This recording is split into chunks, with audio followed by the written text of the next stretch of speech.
Hello friends, நம்ம மாடி தோட்டத்தில் நம்ம விதை போட்டிருந்தோம் இல்லையா, அது எல்லாமே சூப்பராக க்ரோ ஆகி வந்துடுச்சு. ஆனால் அதில் என்ன பிரச்சனைனா, அந்த க்ரோ பேக் ஃபுல்லாகவே அது வளர்ந்துடுச்சு. அப்படி வளர்ந்தால் செடிகளுக்கு இடம் இல்லாமல் காய் நல்லா வைக்காது, பெருசாக ஆகாது அப்படின்னு சொன்னாங்க.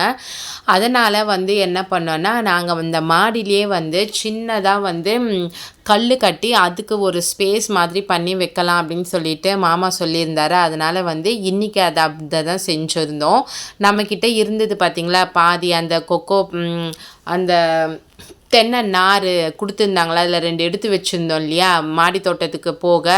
அதை என்ன பண்ணோன்னா, ஃபஸ்ட்டு இந்த மாதிரி பாத்தி கட்டுற மாதிரி கட்டிட்டார். கல் வச்சு கீழே பிளாஸ்டிக் போட்டுட்டு, கோணி பை அந்த மாதிரி போட்டுட்டு, அதுக்கப்புறமா கல்லெல்லாம் எடுத்து இந்த மாதிரி வச்சுட்டு பாத்தி கட்டுற மாதிரி கட்டிட்டு, இந்த கொக்கோப்பி இருக்குது பார்த்திங்களா, அது என்ன சொல்கிறது, தென்னை நார், அதை ஒரு ஃபஸ்ட்டு பேஸாக அதை போட்டுட்டு தண்ணி தெளித்து விட்டுட்டாங்க.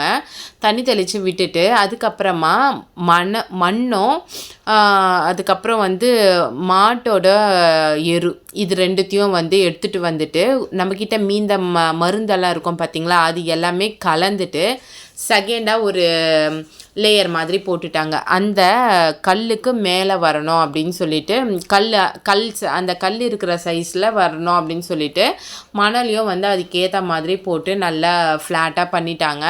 பண்ணிவிட்டு நம்மக்கிட்ட ஏற்கனவே விதை இருக்குது பார்த்திங்களா, அதை தான் போட்டாங்க. நான் என்ன நினச்சேன்னா, இந்த செடி ஃபுல்லாகவே பேக் ஃபுல்லாக வளர்ந்துருச்சுல, அதை எடுத்து தான் வைப்பாங்கன்னு நினச்சேன்.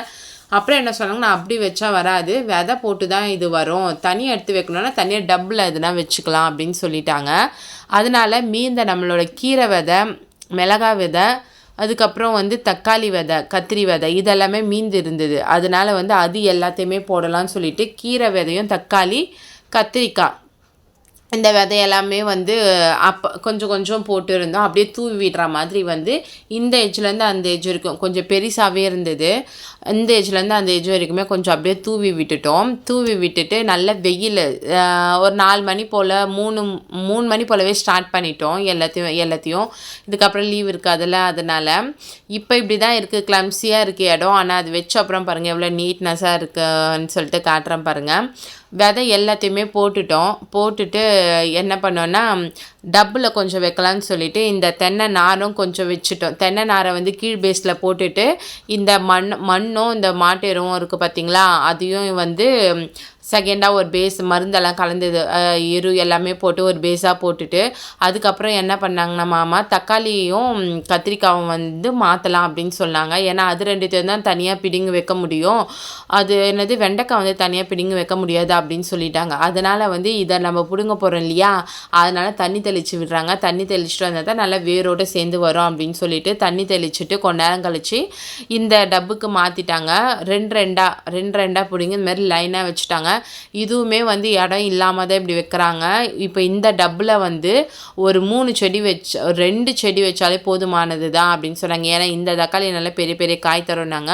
இன்னொன்று இதுக்கு என்ன பண்ணாங்கன்னா, இந்த ஒரு குடத்தை அறுத்து அதில் வச்சுட்டோம். நீங்கள் கேட்கலாம், ஏன் இந்தமாரி பேக்கே வாங்கி வைக்கலாம்ல அப்படின்னு சொல்லிட்டு. எங்களுக்கு டைம் இல்லை ஃபஸ்ட்டு வாங்கிறதுக்கு. நம்ம இப்போ ஆர்ட்ரு போட்டாலுமே அது வரத்துக்கு எத்தனை நாள் ஆகுது, இந்தமாதிரி 4 டேஸ் லீவ் எங்களுக்கு தொடர்ந்து தான் கிடைக்கிது. நாளையிலேருந்து வேலைக்கு போகணும் இல்லையா, அதனால் வீட்டில் இருக்கிறத வரைக்கும் வச்சு அந்த மாதிரி வச்சுட்டோம். இப்போ என்ன பண்ணாங்கன்னா, கத்திரி விதையை தான் இப்போ எடுத்து வச்சுருக்காங்க, கத்திரி நாற்றை தான் எடுத்து வச்சுருக்காங்க. தக்காளி எடுத்து வச்சாச்சு. ஃபைனலாக இப்படி தான் இருக்குது நம்ம மாடி தோட்டம். எல்லாத்தையுமே போட்டுட்டு இது மேலே செடி, வேப்ப செடி இல்லைன்னா அந்த வேறு ஏதாவது எரு மாதிரி போடணும் அப்படின்னு சொல்லியிருக்காங்க. ஓரத்தில் எரு கொஞ்சம் காய வச்சுருக்கோம். ஃபைனலாக நம்ம தோட்டம் இப்படி தான் இருக்குது. உங்களுக்கு நம்ம வீடியோ பிடிச்சிருந்தா லைக் பண்ணி